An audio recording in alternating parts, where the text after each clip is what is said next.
Bon, il arrive dans la vie chrétienne qu'on est en quelque sorte lancé dans toutes sortes d'activités et on a si besoin de rester absolument dépendant à l'écoute du Seigneur. Et bon, ce que je vais vous partager, c'est par rapport à ma lecture quotidienne. Donc, ça se situe dans l'Épître aux Romains, 3 versets, l'Épître aux Romains au chapitre 6, au chapitre 7 et au chapitre 8. Donc, c'est pas un texte complet, mais c'est comme une méditation au sujet de ces 3 versets. On lit d'abord dans Romains 6, 3. Il est dit là, « Ignorez-vous que nous tous qui avons été baptisés en Jésus-Christ, c'est en sa mort que nous avons été baptisés. Nous avons donc été ensevelis avec lui par le baptême en sa mort, afin que comme Christ est ressuscité des morts par la gloire du Père, de même, nous aussi, nous marchions en nouveauté de vie. »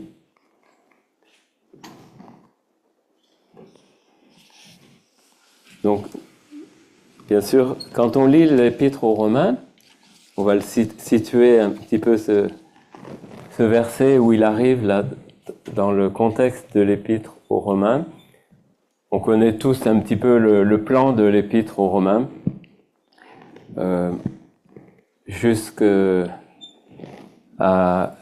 verset 21 du chapitre 3, l'Épître aux Romains s'est constitué d'abord de la présentation de Dieu comme le Créateur tout-puissant et finalement la situation des hommes qui ont abandonné ce Créateur et les conséquences, c'est l'idolâtrie et l'immoralité. Enfin, à la suite, il y a l'établissement de la culpabilité des hommes à différents niveaux de responsabilité. Pour les Juifs, leur responsabilité est liée à la connaissance de la loi de Dieu, la connaissance de la Bible. Ils ont reçu les 10 commandements, ils ont reçu les 5 livres de Moïse, les prophètes. Beaucoup de choses, en fait, ce qui accentue la responsabilité du peuple juif devant Dieu et sa responsabilité et ses avantages. Et les autres hommes, d'une façon générale, ont la responsabilité de leur conscience. Mais avec tout ça, Dieu établit que tous devant lui sont coupables, tout simplement. À partir du verset 21 du chapitre 3, on a jusqu'à Romains 5, 1 à 21, on a ce qu'on appelle la doctrine qui est appelée la justification par la foi. Donc c'est une doctrine qui a été remise en lumière au temps de la Réforme, par les réformateurs. En Allemagne, Luther, et en France, on a Calvin, et on a aussi Guillaume Farel, qui a fait un grand travail pour mettre à la lumière cette doctrine de la justification par la foi, qui consiste dans la prédication de l'Évangile, comme Carolina nous en a parlé. Donc Jésus a vraiment pris ma place sur la croix pour subir la peine que méritaient mes péchés. Et cela, il l'a fait motivé par l'amour du Père et son propre amour envers nous. Donc Jésus est une victime de substitution. Il nous confère sa justice en réponse à la repentance et à la foi. C'est la base de l'Évangile. Nous sommes ainsi réconciliés avec Dieu, le Père du Seigneur Jésus-Christ, et Dieu devient notre Père. C'est la première chose que nous entendons quand l'Évangile est prêché. Donc, beaucoup de personnes prêchent à ce sujet, et c'est une très bonne chose. Par contre, cette doctrine de la grâce peut être mal comprise. Il y a dans Romains 3,7, il est dit « Pourquoi ne ferions-nous pas du mal afin qu'il arrive du bien ?» Ça veut dire que il y a des personnes qui vont dire « Il nous arrivera du bien même si nous faisons le mal, parce que nous sommes sous la grâce. » Ce qui est bien sûr un faux raisonnement, une mauvaise compréhension de l'évangile de la grâce en Jésus-Christ. C'est une mauvaise compréhension du prix et des souffrances de notre Seigneur Jésus-Christ pour que sa justice nous soit attribuée gratuitement, pour que nous soyons acquittés. Donc toute doctrine doit être présentée en relation avec la personne de Christ, avec attachement et amour envers lui. Donc j'ai trouvé que c'était bien comment l'évangile est annoncé aux étudiants, vraiment par rapport à cet amour de Jésus-Christ pour tous les hommes. Donc au chapitre 6, on franchit une étape, en quelque sorte. Il ne s'agit plus de la justification qui nous est acquise, mais d'une nouvelle vie qui nous est proposée. Cette nouvelle vie est présentée comme un enseignement, une doctrine, au même titre que la justification par la foi. Donc au verset 17, on lit cette phrase qui m'a toujours interpellé. « Grâce soit rendue à Dieu de ce que, après avoir été esclave du péché, vous avez obéi de cœur à la règle de doctrine dans laquelle vous avez été instruits. » Je dis souvent, jusqu'à Romains 6, il est question de la condamnation du péché. Jésus nous en libère par sa mort sur la croix.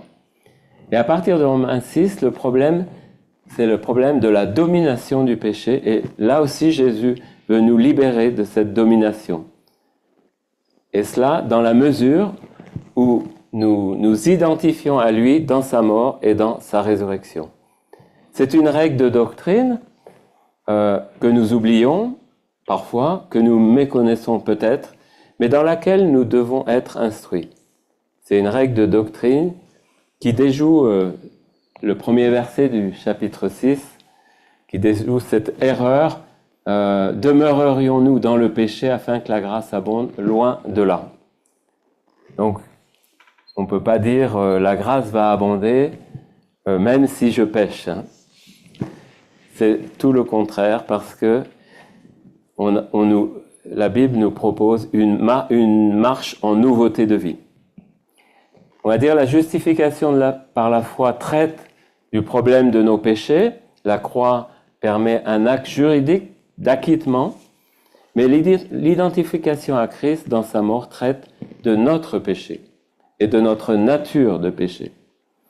Vous allez me dire, alors, c'est automatique, nous ne devrions plus pécher. C'est un petit peu ce qu'on peut penser. Plus pécher, c'est vrai, mais ce n'est pas juste, par contre, de penser que cela va se faire sans notre collaboration. Donc, cela m'a encouragé, dans Romains 6, de reconsidérer comment nous collaborons à notre sanctification.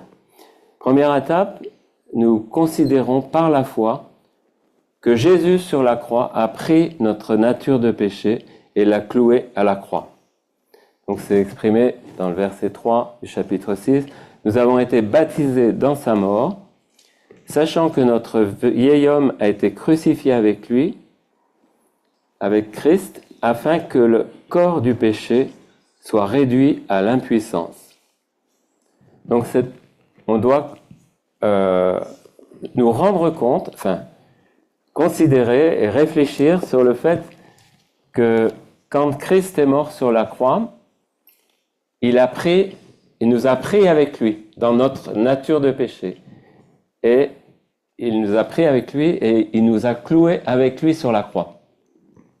Quelque chose de bouleversant de penser que ça s'est fait concrètement il y a 2000 ans. Ça. Jésus, il a pris chacun de nous, chacun de ceux qui ont décidé de le suivre, il les a pris avec lui sur la croix. on n'y pense pas toujours, mais le fait de penser, de réfléchir à ce sujet, ça nous fait considérer notre nature de péché autrement. Parce que ça nous fait penser que notre nature de péché est vraiment odieuse, épouvantable, on va dire grave. Déjà, il y a une façon une approche en ce sens. Ensuite, donc si nous sommes unis à Christ dans sa mort, nous sommes unis à Christ aussi dans sa résurrection. C'est ce qui est dit dans le verset 5 du chapitre 6. Si nous sommes devenus une même plante avec lui par la conformité à sa mort, nous le serons aussi par la conformité à sa résurrection. Donc, nous avons devant nous un nouvel objectif, une nouvelle vie, en considérant à la fois la mort et la résurrection de Jésus et l'identification dans cette mort et cette résurrection. On va dire le premier pas, c'est de considérer notre nouvelle position en Christ. Le deuxième pas, c'est de donc considérer notre position en Christ, c'est considérer comme Dieu nous voit. Et le deuxième pas, c'est prendre position pour Christ. Prendre position dans cette nouvelle condition. Alors si nous regardons à ce que Jésus a fait sur la croix, l'objectif, nous serons libres de ne plus pécher. En quelque sorte, nous avons un nouveau maître. Un bon maître. Autrefois, nous avons un maître tyrannique, le péché, qui nous réduisait à l'esclavage. Maintenant, on a un nouveau maître. Et en quelque sorte, on veut rester. On a fait déjà la différence entre ce maître ancien qui nous tyrannisait et ce nouveau maître qui nous rend libres, qui nous fait marcher en nouveauté de vie. Donc le deuxième pas pour nous, c'est de prendre position. Et le verset 11 nous le dit, nous le montre. Nous avons à collaborer pour que la nouvelle nature prenne le dessus. Donc le verset 11, c'est « Regardez-vous comme morts au péché et comme vivants pour Dieu en Jésus-Christ. » Donc cet enseignement, on va dire, il parcourt tout le Nouveau Testament, spécialement les épîtres de Paul, et considérer ce que nous sommes en Christ et comment Dieu nous voit en Christ par la foi, et deuxièmement, entrer par la foi dans cette réalité. C'est ainsi que nous le voyons s'accomplir. Cette sanctification unie dans la mort et la résurrection de Christ aura forcément des effets pratiques. Toujours dans Romains 6, 19, c'est dit « De même que vous avez livré vos membres comme esclaves à l'impureté pour arriver à l'iniquité, ainsi livrez vos membres comme esclaves à la justice pour arriver à la sainteté. » On va juste regarder, vous allez dire tout ça, c'est un peu théorique, mais on va regarder un passage qui est beaucoup plus pratique dans Éphésiens 4, qui nous invite à mettre en pratique justement cette mort avec Christ et cette résurrection dans des domaines tout à fait concrets de notre vie.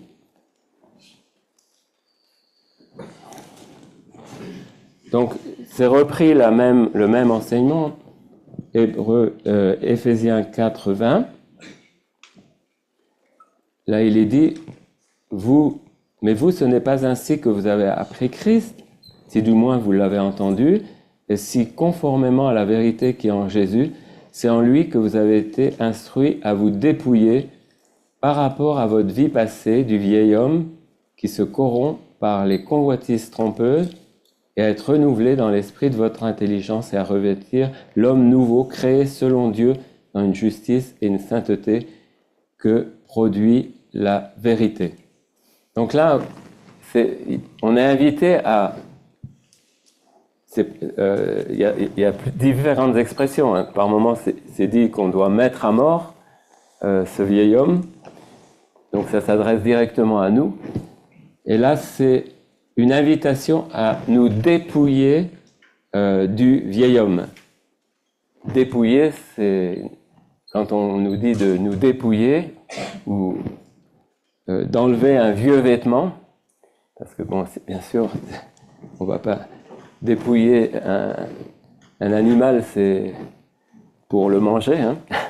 Mais bon, ça parle de la mort aussi. Mais là, ça veut dire vraiment débarrasser de nous-mêmes certaines choses. Donc là, on va justement regarder quelques aspects dans lesquels la mort de Christ peut agir dans nos vies. Donc au verset 25, il s'agit de la colère. Ça commence par le mensonge. Alors on pourrait faire cette équation simple. Parce que je suis mort avec Christ, je choisis de mourir au mensonge, et parce que je suis ressuscité avec Christ, je choisis de vivre dans la vérité. Et alors, il y a toute une liste, on va pas la lire, mais on va en faire un résumé. Parce que je suis mort avec Christ, je choisis d'abandonner la colère, le mensonge, ensuite il y a la colère, et de vivre dans l'amour. La colère, le problème de la colère,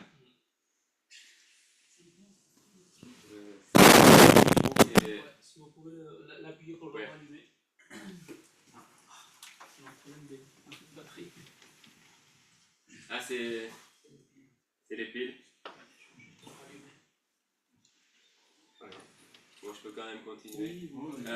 Donc la colère, le problème de la colère, il y a toujours la colère de l'homme, c'est-à-dire elle n'accomplit pas la justice de Dieu, parce que avec la colère, il y a toujours un mélange. Il y a au départ une indignation sur quelque chose de juste, et souvent la colère de l'homme, elle est injuste parce que il y a un mélange dans la colère de quelque chose qui est méchant. On parle de quelque chose qui est soi-disant juste, on s'indigne, mais on le mélange avec des sentiments violents, des sentiments qui se sont accumulés là en nous et qui s'expriment. Si vous voulez étudier ce sujet de la colère, il y a un excellent livre de Polisson, Chrétien en colère, quelque chose comme ça. Ça m'a beaucoup parlé à l'époque et ça analyse bien plein de situations sur la colère. Donc on va faire juste parce qu'on ne peut pas faire trop long. Il est parlé du vol, de la fraude et à l'opposé de vivre d'un travail honnête et de partager généreusement ses biens. Il est parlé de mourir à des paroles vaines et à l'opposé d'édifier par des paroles qui communiquent la grâce. Il est parlé aussi de paroles équivoques et c'est dit à l'opposé de vivre avec des actions de grâce. Il est parlé de l'amertume et à l'opposé de vivre avec bonté. Mourir à la colère, à l'opposé vivre avec compassion, mourir à la méchanceté et choisir de vivre en pardonnant, mourir à la calomnie et choisir de vivre et de parler selon la vérité. La calomnie, la médisance, c'est très vite fait. On peut ne pas dire forcément des choses fausses, mais on travestit la vérité et puis ça devient un mensonge, tout simplement. Mourir à la débauche et vivre dans la bienséance. Voilà, il y a vous pouvez relire toute cette liste de Éphésiens 4, 25 à chapitre 5, verset 4. Alors, tout cela parce que nous sommes morts avec Christ, eh bien, nous pouvons choisir de faire mourir dans la pratique toutes ces choses qui sont nommées, dans lesquelles on se reconnaît forcément, et de faire vivre ce qui est juste, parce que nous sommes ressuscités avec Christ. Donc on retrouve ça aussi dans Colossiens 3. On va aussi en parler dans Colossiens 3, parce que c'est le même processus. On part de notre position en Christ pour, par la foi, prendre position en Christ. Donc dans Colossiens 3, voilà comment cela nous est décrit. Colossiens 3.3, c'est dit « Car vous êtes morts et votre vie est cachée avec Christ en Dieu. » Donc sous-entendu, vous êtes morts avec Christ. C'est notre position. C'est redit dans tout le Nouveau Testament, spécialement dans les épîtres de Paul. Et puis au verset 5, donc là c'est à nous de saisir cette victoire, et il nous est dit, faites mourir donc ce qui dans vos membres est débauche, impureté, passion, mauvais désir, mensonge, cupidité, colère, animosité, méchanceté. Donc à quel moment on prend cette décision? Quand la tentation est là, tout simplement, on peut avoir une mauvaise pensée, eh bien, on ne va pas faire. C'est vrai qu'on n'a pas toujours le temps de tout refaire. La doctrine qu'on a apprise dans le Nouveau Testament, mais on peut résolument, parce qu'on sait qu'on est mort avec Christ, faire mourir, en renonçant à tel péché, on fait mourir à cet instant précis la pensée impure, la pensée de colère, le mauvais désir, la cupidité, toutes sortes, toute la liste qui est là. Et on se revêt, alors verset 12, c'est intéressant parce qu'il y a toujours il y a souvent l'image, plusieurs fois l'image de se dépouiller d'un vêtement, mais de revêtir autre chose. Et c'est dit là, au verset 12, « Ainsi comme des élus de Dieu, saints et bien-aimés, revêtez-vous de sentiments, de compassion, de bonté, d'humilité, de douceur, de patience. »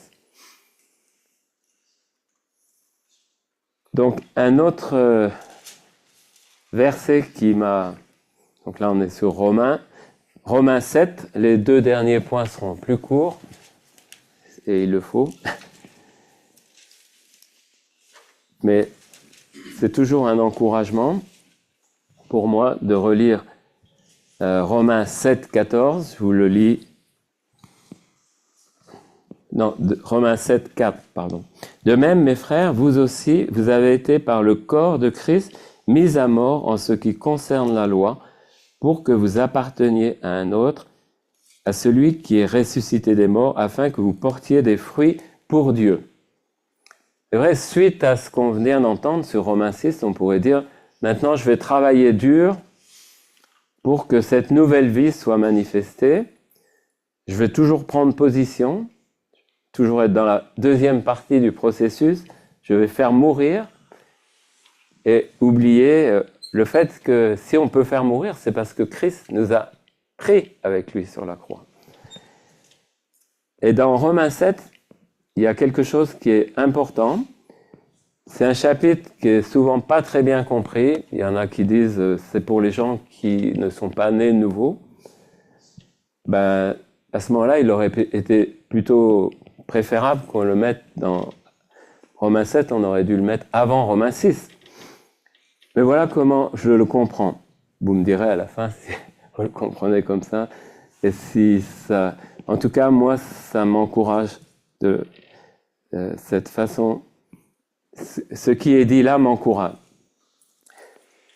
C'est en quelque sorte la réponse à notre tentative ou à notre tentation de nous remettre sous la loi et à notre refus de croire qu'on ne peut pas y arriver tout seul. C'est très facile, toujours dans notre vie de marche chrétienne, de se remettre sur la loi, sous la loi, simplement dans le sens, je vais y arriver quand même. Ça commence. J'ai acquis de l'expérience. Dans ce domaine-là, j'ai la victoire couramment. Et d'oublier d'où vient notre victoire, hein, tout simplement. Et là, donc on a lu Romains 7, 4, c'est dit qu'on a été mis à mort avec Christ par rapport à la loi. Alors, en quelque sorte, on est tous mariés, avant d'être mariés avec Christ, on est tous mariés à la loi, à nos efforts pour arriver à quelque chose. On est marié avec quelqu'un qui dit toujours « tu dois, tu dois, tu dois ». Et ça, quand vous êtes marié avec quelqu'un comme ça peut être difficile à la longue. Hein. Mais vous êtes marié, c'est pour la vie. Hein. On peut pas briser le mariage. C'est ce qu'il est dit au début de Romains 7. Si vous lisez ce chapitre de Romains 7, vous verrez que ça établit le fait que le mariage, c'est pour la vie. Et qu'on peut se remarier seulement si le conjoint est décédé. Alors, qu'est-ce que Christ a fait par rapport à la loi, par rapport à ces exigences de la loi ? Eh bien, Christ a choisi de mourir à la loi. Quand il est allé sur la croix, c'était aussi pour que les effets de la loi, en tant que condamnation et en tant que, on va dire, domination, soient annulés. Les effets de la loi ont été annulés par la mort de Christ. Et Christ, il a choisi cela pour qu'on puisse se marier à lui. Hein. C'est assez étonnant comme image et comme ambivalence, mais c'est comme ça que je le comprends. Jésus est mort à la loi pour que je puisse me marier à lui, pour que je puisse être uni à lui, pour que je puisse être uni à un conjoint. Désormais, c'est Christ, notre époux. Pour que nous appartenions légitimement à Christ, il fallait que Christ meure aussi à la loi. Donc ça, c'est une libération incroyable. Donc c'est d'autant plus compréhensible pour le peuple juif qui était sous la loi, qui s'était imposé beaucoup de choses, mais Christ montre qu'il a pris sur lui-même la malédiction de la loi et l'assujettissement de la loi. Donc, il m'a pris avec lui sur la croix, mort au péché par rapport à ma vieille nature.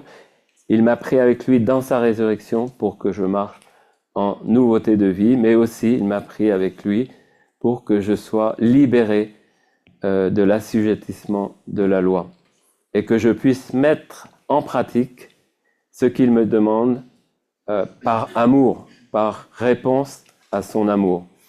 C'est ce qui est exprimé dans 1 Jean 5,3, que ces commandements ne sont pas pénibles. Le dernier verset, c'est Romains 8, que nous connaissons tous bien. Et alors j'ai découvert avec surprise, mais avec intérêt, que dans les traductions, il y a deux types de traductions. Nous, on connaît très bien la traduction second, dans le protestantisme français. Et second, c'est appuyé sur des bons manuscrits, mais il y a un texte reçu qui comporte beaucoup plus de manuscrits. Et bon, par exemple, les traductions Trinitarium Bible Society sont des traductions aussi second, mais qui s'appuie sur un éventail plus grand de manuscrits. Bon, toujours est-il que voilà ce que ça donne. Romains 8, 1 dans ces nouvelles versions. Dans notre version, c'est dit « Il n'y a donc maintenant aucune condamnation pour ceux qui sont en Jésus-Christ ». Et dans une version Trinitarium Bible Society, il y a « qui marche non selon la chair, mais selon l'esprit ». Alors j'ai trouvé que c'était intéressant que vraiment ça soit lié ensemble. Parce que c'est un verset qui nous arrangerait bien de dire il n'y a plus de condamnation pour ceux qui sont en Jésus-Christ.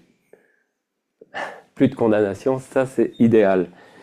Mais quand c'est précisé qui marche non selon la chair mais selon l'esprit, ça va plus loin. Donc, marcher selon la chair, marcher non selon la chair, mais selon l'esprit. Oui, la nouvelle énergie pour vaincre le péché, pour vaincre la chair, pour vaincre la vieille nature, c'est bien le Saint-Esprit. Et ça, c'est ce qui m'encourage dans ce passage. Donc, c'est l'identification à Christ dans sa mort, mais aussi, Dieu nous donne réellement le Saint-Esprit qui vient habiter en nous.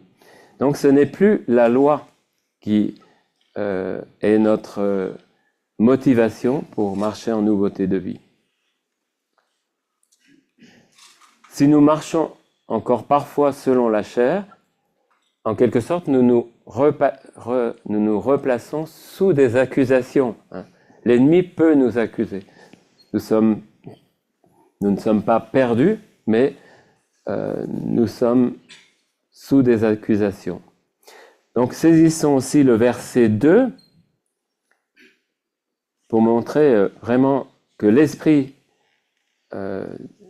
qui nous a été donné, marcher selon l'esprit, c'est vraiment le moteur d'une nouvelle vie.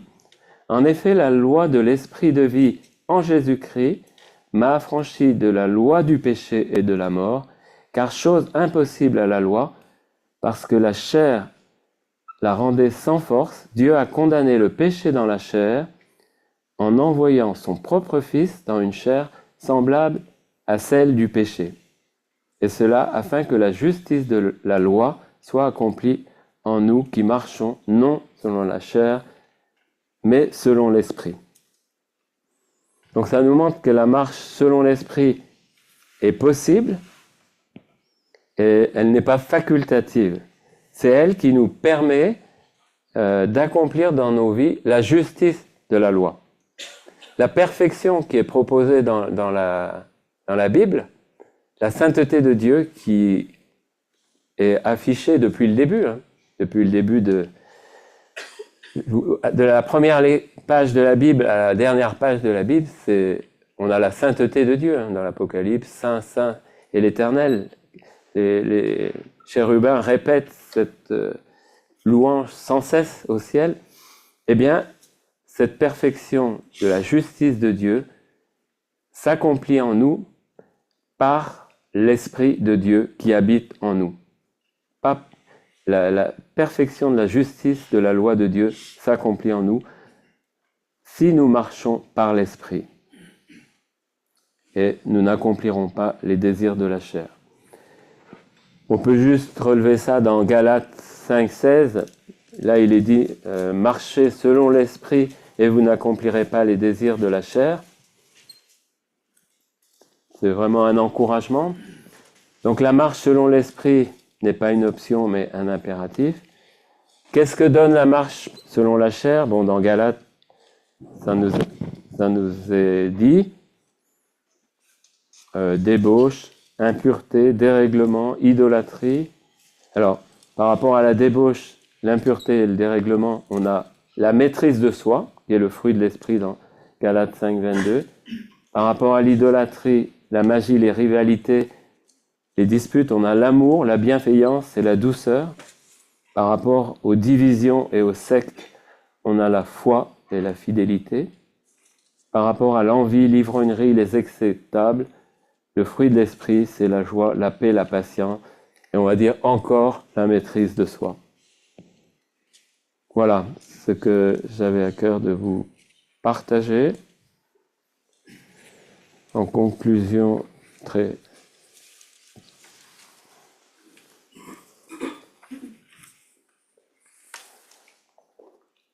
notre sanctification ne peut se faire sans saisir dans l'œuvre de Christ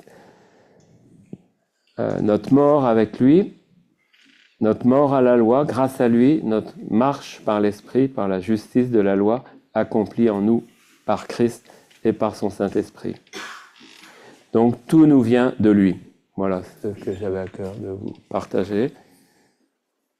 Donc avec Daniel, on a pensé... C'était prévu de prendre le repas du Seigneur. Bon, on s'était posé la question, est-ce que ça serait possible en temps?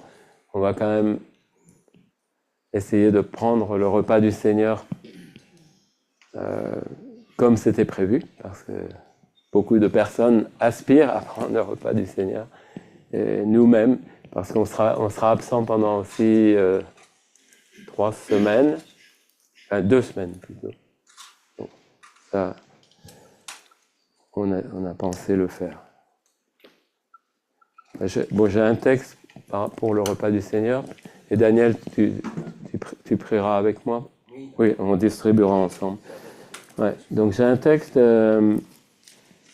qui va dans le même sens du message.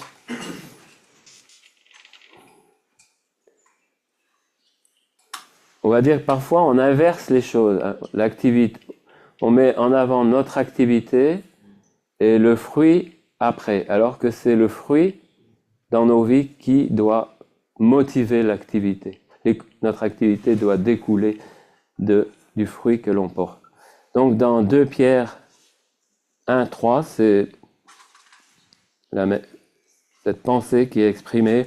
Sa divine puissance nous a donné tout ce qui contribue à la vie, à la piété, au moyen de la connaissance de celui qui nous a appelés par sa propre gloire, par sa vertu. Celle-ci nous assure de sa part les plus grandes et les plus précieuses promesses, afin que par elles, vous deveniez participants de la nature divine, en fuyant la corruption qui existe dans le monde par la convoitise. À cause de cela même, faites tous vos efforts pour joindre à votre foi la vertu, à la vertu la connaissance, à la connaissance la maîtrise de soi, à la maîtrise de soi la patience, à la patience la piété, à la piété l'amitié fraternelle, à l'amitié fraternelle l'amour. Car si ces choses sont en vous et y sont avec abondance, elles ne vous laisseront point oisifs ni stériles pour la connaissance de notre Seigneur Jésus-Christ. Mais celui en qui ces choses ne sont point est aveugle, il ne voit pas de loin, et il a mis en oubli la purification de ses anciens péchés. C'est pourquoi, frères, appliquez-vous d'autant plus à affermir votre vocation et votre élection, car en faisant cela, vous ne broncherez jamais. C'est ainsi que, en effet, l'entrée dans le royaume de Dieu éternel de notre Seigneur et Sauveur Jésus-Christ vous sera largement accordée. Voilà, on va distribuer ce repas. Vous pouvez prier en prenant ce repas. Et donc, oui, comme il y a des personnes de passage, d'une façon générale, vous êtes sous la discipline de votre église. Donc, si vous prenez le repas dans votre église, c'est la responsabilité de votre église et vous êtes bienvenus à la table du Seigneur. Si, on précise juste, dans notre église, on demande aux personnes d'avoir été baptisées par immersion et d'avoir confessé, bien sûr, leur foi en Jésus-Christ. Donc, sont invités à la table du Seigneur avant tout des personnes qui appartiennent à Jésus-Christ. Voilà. On veut dire, on va prier avec Daniel. Je vais prier pour le pain, Daniel va prier pour la coupe, si tu veux. Oui, notre Père, nous voulons ensemble te remercier de tout cœur pour cette occasion que tu nous donnes de nous souvenir, c'est vrai, de la purification de nos anciens péchés. C'est vrai que nous ne pouvons pas vivre comme si nous étions dans un statut de privilégiés, de personnes qui n'ont plus à faire attention à quoi que ce soit.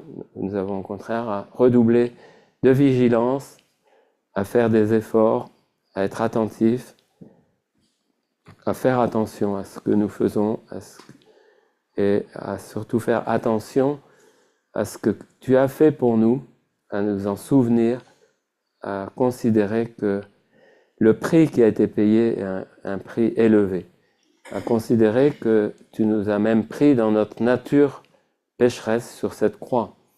En quelque sorte, tu as vraiment condamné cette nature publiquement et nous ne pouvons pas la prendre à la légère maintenant. Nous avons à continuer de notre côté à mettre à mort ce qui est terrestre, ce qui offense ton nom. Merci de nous donner à chacun de pouvoir nous placer devant toi, de nous examiner à ta lumière. Merci parce que tu le fais, tu es fidèle et nous pouvons avancer avec la certitude que le sang de Christ efface, nous purifie de chaque péché, avec la certitude que ton esprit qui habite en nous nous affranchit de la loi du péché et de la mort. Aide-nous dans ce sens-là, dans cette marche, selon l'esprit et non selon la chair. Au nom de Jésus. Amen. Amen.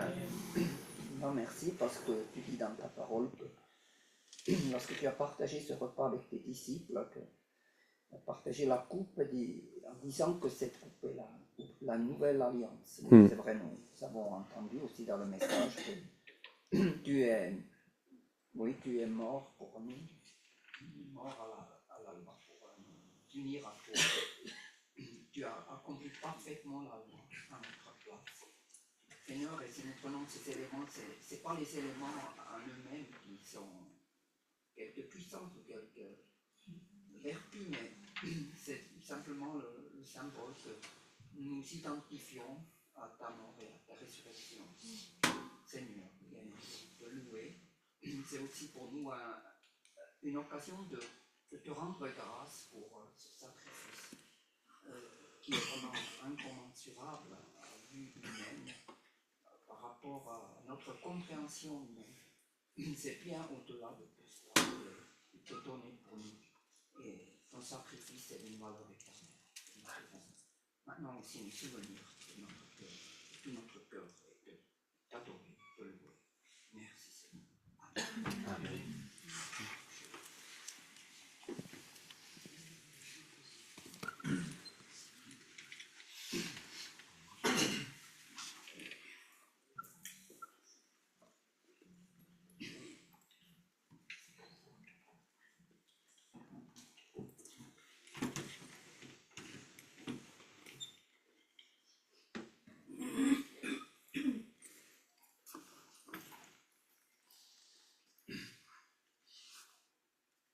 Seigneur, merci de nous rappeler le prix que tu as payé à la croix pour moi. Aide-nous à marcher d'une manière qui te glorifie, qui porte un fruit qui te glorifie dans la vie de chaque jour. Tout adorant, nous te louons. Amen. Amen.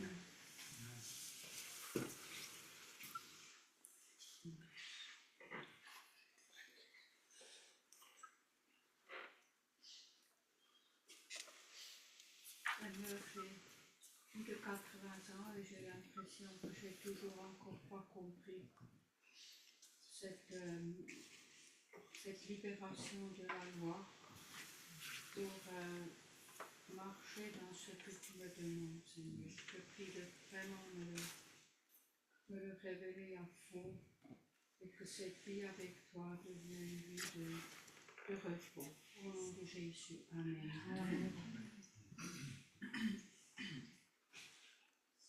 Seigneur, merci pour ta parole ce matin qui est abondante et qui fait du bien à mon âme. Merci parce qu'on est réunis ensemble, Seigneur, et qu'on nous édifie les uns les autres ensemble. Merci aussi, Seigneur, pour notre sœur Carolina qui m'a encouragé à travers son témoignage et ce qu'elle fait, Seigneur. Merci vraiment, Seigneur, pour ton œuvre et pour tout ce que tu fais dans nos cœurs. Sois loué, sois adoré, Seigneur.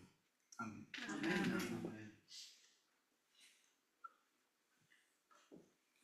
Merci pour ton Église, Seigneur, qui est ton corps. En mangeant ton corps, Seigneur, nous sommes devenus le corps de Christ. Merci pour l'unité de l'Église, Seigneur. Merci pour chacun de nous que tu as racheté par ton sang si précieux.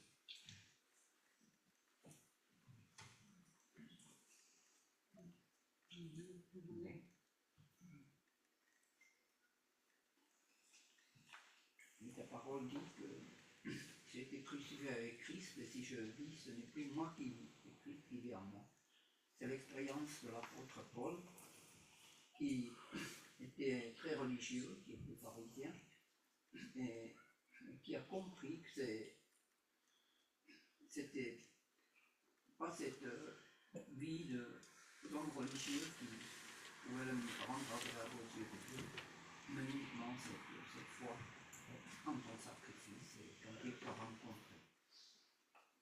Seigneur, si dans tout ce qui va encore disparaître, comme nous avons vu dans notre propre vie, les tendances que nous avons, vers ta parole, c'est la colère, et c'est vrai, je peux en plein à ça, et j'ai même dû demander pardon à Forain, parce que je suis un peu rudoyé. On me disait certains, il y avait de quoi, parce qu'il fallait été ici. Mais il est étonné que je lui demande pardon. Il me dit que c'est un signe de faiblesse de demander pardon. C'est pas ça. Et il a été touché que je sois prête à cela. Mais c'est vrai, c'est toi qui nous donne la victoire dans les points où nous avons besoin particulièrement de ton secours. Au nom de Jésus. Amen. Donc nous voulons prendre le pain et la coupe.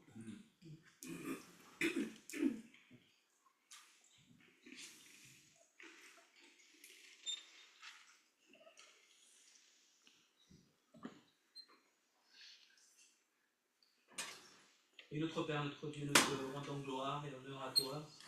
Tu es notre Seigneur, notre Dieu, notre Sauveur, notre médiateur, notre Rédempteur, Seigneur.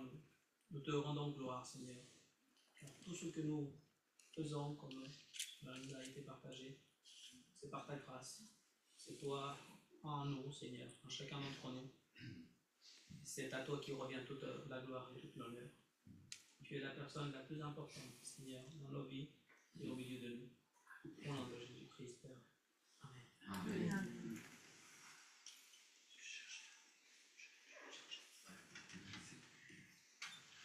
Donc on peut encore prier pour ceux qui veulent. Et c'est Daniel conclura le... D'accord.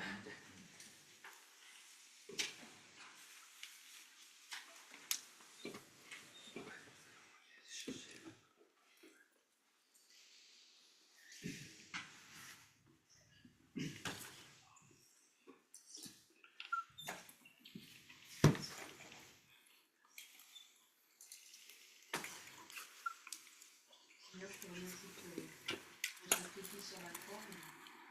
Je te remercie aussi pour le culte d'aujourd'hui, parce qu'il y a beaucoup de moments d'encouragement, Seigneur, et beaucoup de moments où tu nous as rappelé que nous pouvons partager le message, Seigneur, tout ce que tu as fait pour nous. Et nous voulons partager le message de l'évangile autour de nous, Seigneur, c'est vraiment très important. Et ne voulons pas nous décourager, et chaque jour y penser et se lancer, même si on est parfois timide, Seigneur. Je te remercie pour tout cela. Et je te remercie chaque personne qui est venue nous visiter aujourd'hui aussi, de remettre leur retour, je peux te remettre leur retour aussi. En nom de Jésus. Amen.